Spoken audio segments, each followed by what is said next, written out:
We are in Perry, Florida doing storm restoration after Hurricane Idalia. We have had a lot of extensive tree damage.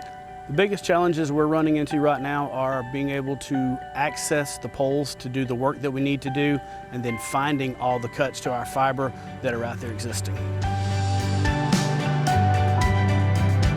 We were able to respond actually as soon as it was safe to do so, the morning of the landfall.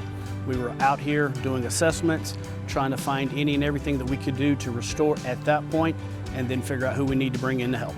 I know there's a lot of customers out here that are counting on us, so we're working from sunup to sundown to try to get everybody's service restored again.